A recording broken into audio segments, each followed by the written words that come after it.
Les îles fascinent, elles ouvrent des mondes physiques et sensoriels et des mondes fictifs, terreaux d'errance et de rêve. Pour cette 3e édition de Murmure, en collaboration avec le photographe Bernard Pess, nous sommes partis à la rencontre de Porquerolles, de Port-Crozien et de Levantin pour vous proposer une série sur l'insularité et l'île intérieure. Comme des archipels sonores qui explorent ce territoire à la frontière du réel et de l'imaginaire, du visible et de l'invisible, ces zones troubles et intermédiaires dans lesquelles les îles nous projettent. Dans cette série, en partenariat avec la Fondation Carmignac et le Parc national de Porquerolles, vous allez entendre les paroles d'insulaires, d'artistes, d'auteurs qui vous murmurent à l'oreille leur île intérieure. Certains d'entre eux sont à découvrir jusqu'à début novembre à la Fondation Carmignac et dans les jardins ou au détour d'un chemin sur l'île de Porquerolles, sous forme de portraits sonores.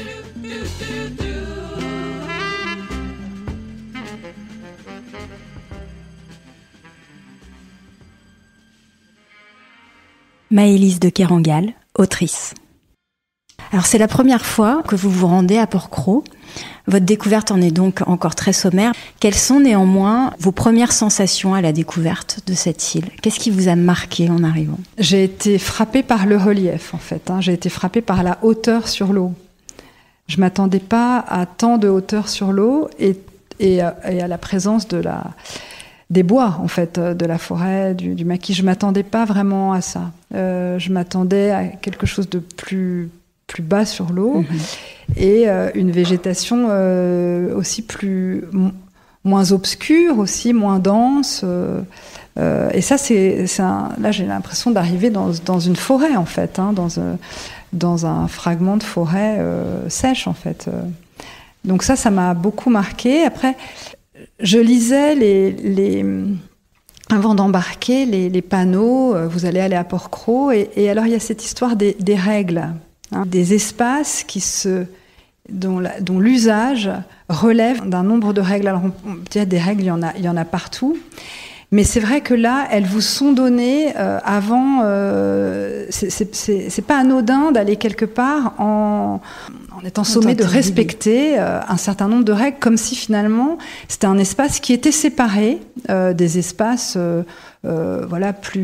plus habituels et plus ordinaires dans lesquels moi, par exemple, je me déplace. Donc en fait, je pense qu'aussi cette notion de règle, elle contribue à donner une impression de séparation, d'éloignement.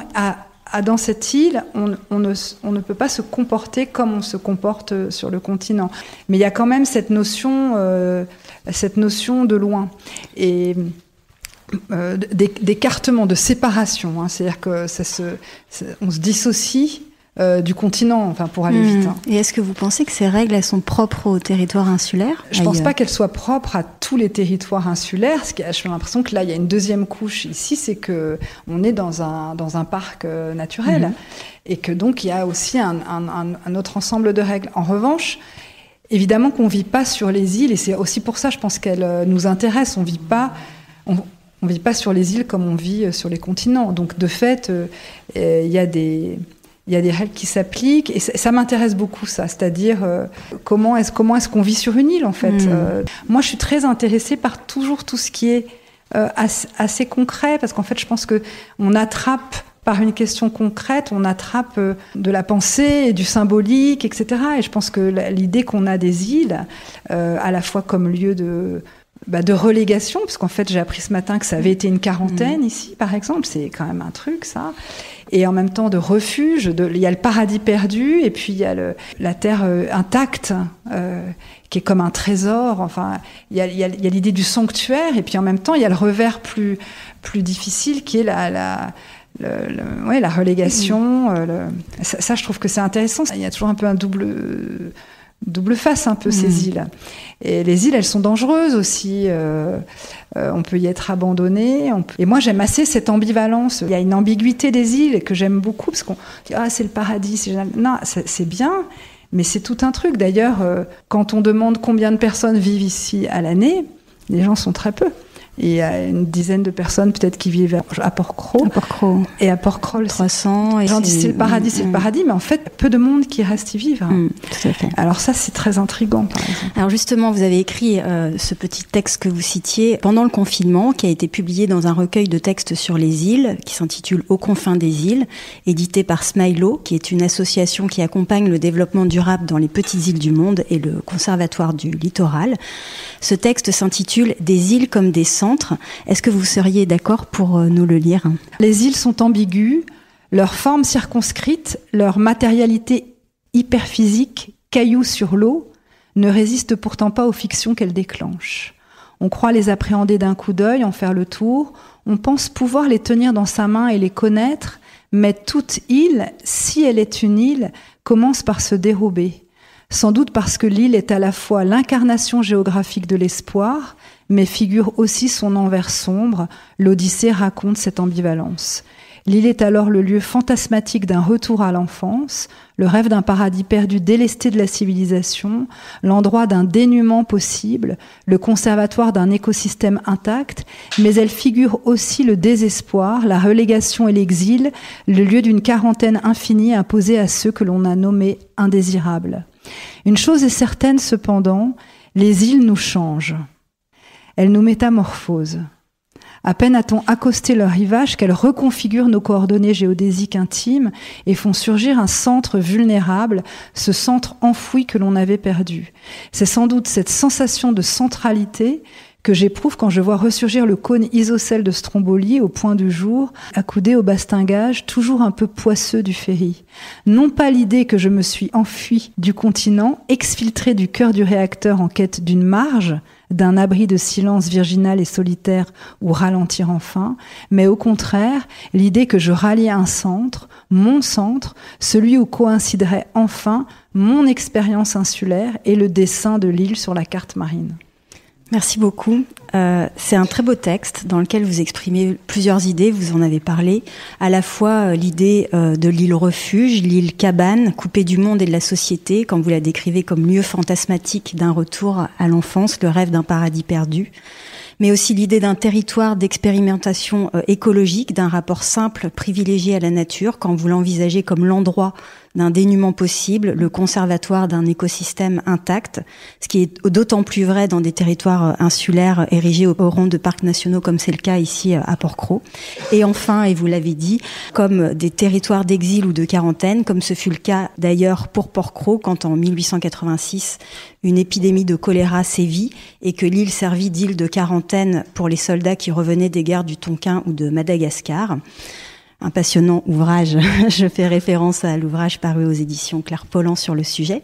Et puis, vous parlez de cette expérience, de ce sentiment qui domine en vous à l'approche d'une île qui vous est familière, ce centre, votre centre, que vous ralliez quand vous retrouvez l'île de Stromboli. Ce centre perdu qui ressurgit, c'est une expérience sinon universelle, qui semble en tout cas partagée par un grand nombre d'insulaires ou d'amoureux des îles que j'ai pu interroger dans le cadre du podcast que je produis. Cette sensation difficile à décrire à l'approche de l'île qui leur est chère, quelque chose d'assez organique, qui les remue physiquement et spirituellement, une forme d'alignement intérieur et géographique, pour reprendre votre formule, ce centre où coïncide mon expérience insulaire et le dessin de l'île sur la carte marine. Alors pour vous, ce centre Maëlys, est-ce qu'il a la douceur d'un cocon? Est-ce qu'il a à voir avec une expérience de reconnexion profonde avec la nature? Ou est-ce que c'est tout autre chose? Est-ce que vous pourriez nous faire un petit peu approcher ce centre? Ce qui me bouleverse, ce qui me touche beaucoup, c'est évidemment ce qui se passe entre les îles et notamment l'idée que une île, on doit traverser la mer pour l'atteindre. C'est déjà, faut partir presque d'avant.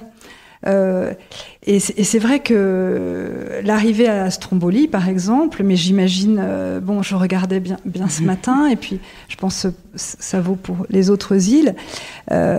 C'est pas comme arriver sur le continent, en fait, arriver sur une île. Hein. Et moi, par exemple, j'étais à l'île de Pâques. Je me souviens très bien que j'étais assez tendue par l'idée déjà que l'avion puisse rater l'île parce qu'on n'aurait jamais eu assez d'essence pour retourner au Chili. Mais je me souviens que même vu de dessus, on avait eu ce sentiment, vous voyez, d'arriver. c'est beaucoup mieux de fendre la mer, parce qu'en fait, en plus là, il y a l'archipel, donc il y a aussi tout ce qui se passe entre les îles, etc. Et sous la surface, il faut y arriver. Et arriver sur une île, c'est déjà un voyage, en fait.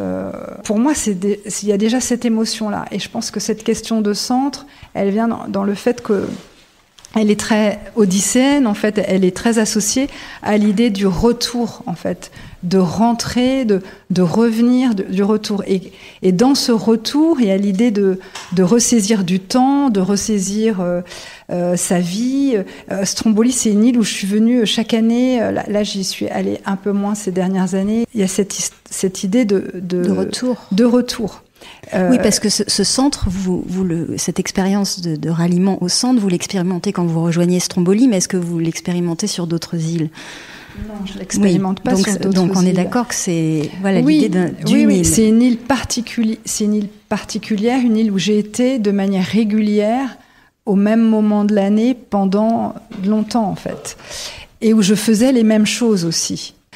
Et je pense que cette idée de centralité, c'est l'idée plutôt que le cocon, etc. Où c'est pas tellement ma pente. Ce qui serait plus important pour moi, c'est cette idée de retour qui me permet de me resituer sur la carte, en fait. Et c'est vrai que sur les cartes marines, on le voit sur les archipels.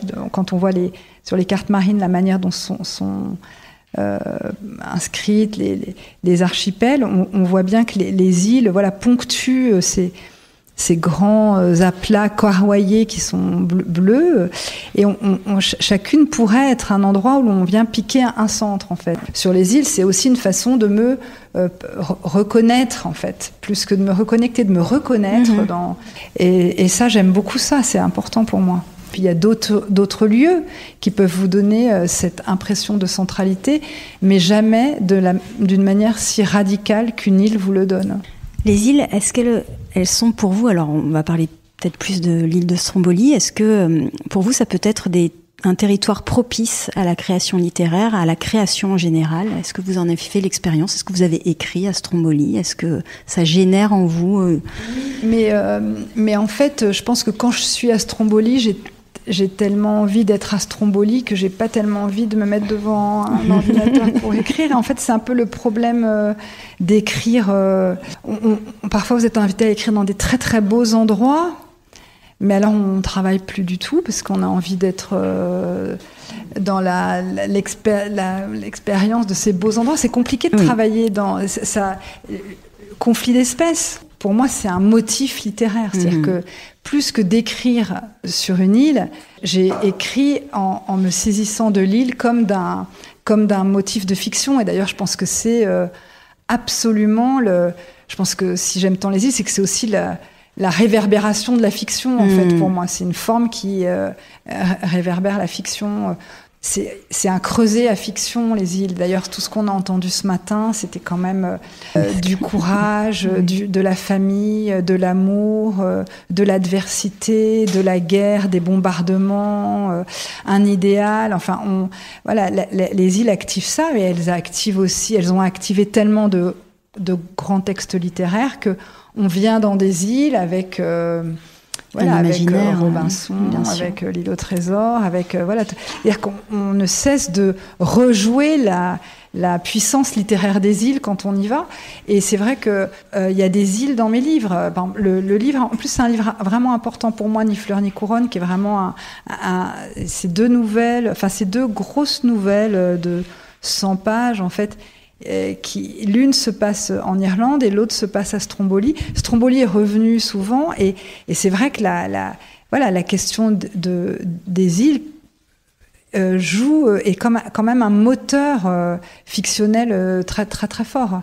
On voit bien la forme, parce que c'est justement on la tient comme un roman, enfin on la visualise, on peut en faire le tour, on la voit sur la carte, etc.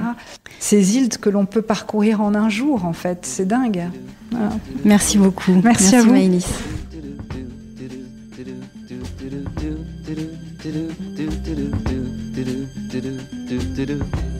Pour celles et ceux qui auront la chance de se rendre à Porquerolles cet été, vous pourrez découvrir les silhouettes et les visages associés à quelques-unes des voix de cette série, en pleine nature, dans les jardins de la Fondation Carmignac, au jardin Emmanuel Lopez et aux lagunes sur la route qui part du village vers le phare. Les portraits et les sons de la série sont également à découvrir sur les sites Instagram et Facebook de Fragile Porquerolles ou sur le site fragileporquerolles toutattaché.com.